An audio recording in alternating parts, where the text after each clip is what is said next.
the chemistry between the three of you, has that changed a lot in like 20 years? Yeah, I think it goes through patterns and evolutions, and it depends, you know, what day it is. But we started out, we didn't really know each other extremely well. We were friends, and we were all in kind of different bands, but we'd all go see the same kind of music, and we had a lot of mutual friends. Then we became friends ourselves, and then we decided to form a band out of that. So it kind of came from friendship more than like, hey, I know a great bass player and a great drummer that we should get together. You know, it's more like, no, let's all pick up some instruments and see if we can get a band together.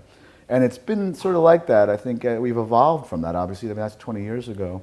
But it's been like, you know, those first couple of years were probably when we started getting on the road. It's like, wow, you're still trying to figure out who you are at 22, 5, 6, whatever age we were. And then you're trying to get along with others. You know, can you play nicely with others? Yeah. In a weirdo situation of 6 weeks in a van. And then there's the writing chemistry and playing chemistry, which is it's affected by the personal, and it also affects the personal. It's hard to, you can't separate any of them out. So it's been a good social experiment, you know, these last 20 years. And a successful social experiment? Yeah, well, we're still together, and nobody's been killed yet. There's been very few fisticuffs, so it's been successful. I mean, you know, musically, it's the reason that we took a break, number one.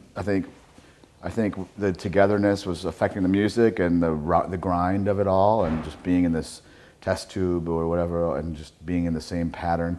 And then, you know, the personal lives that we had outside the band were starting to affect that. So we said, all right, we're having kids, let's take a break. We've done this for 15 years or whatever. We've been on the road 10 years straight. Let's kind of take a step off the merry-go-round. And so we did that. But I think it was also the chemistry that brought us back to this record, this most current record. It's like we would continue to play once or twice a year, and there was something about just playing that's just Buffalo Tom. It just felt great, and so let's get back into the studio and see if we could still create a record together. It had been 8 years or whatever between records, even though we kept seeing each other and kept hanging out with each other and kept playing once or twice or 5 times a year. So that's the reason that we got back together. Yeah, okay. Because, yeah, Smitten, your last album before 3 Easy Pieces, was 98. Yeah. Yeah. And then, can you describe the state of the band about that time?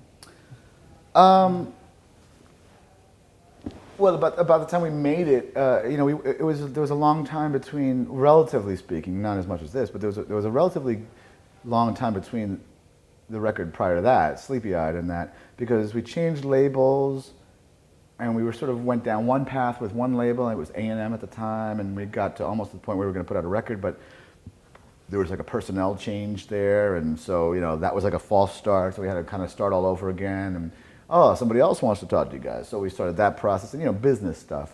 But also along that time, we had kind of done, how many records was that, 5 up until that point? So it was a lot of like, okay, well, what do we want to do? You know, we started being very conscious now, all right? Before we were just kind of putting out records and touring, and all right, let's go, we got some more songs. Now it was becoming, well, conscious. Do we want to do this again? And, you know, sort of self-challenging, like, if we're going to do it, are we going to do something different? And so we started like kind of bringing in different people to play keyboards, for example, and Phil Aiken stuck through the whole record and the touring after that.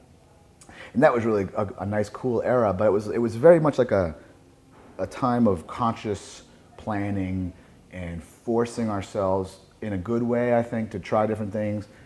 But, you know, I think as much as we pushed ourselves, the subtle changes were just so small that I don't think most Buff Tom fans could really detect a huge difference.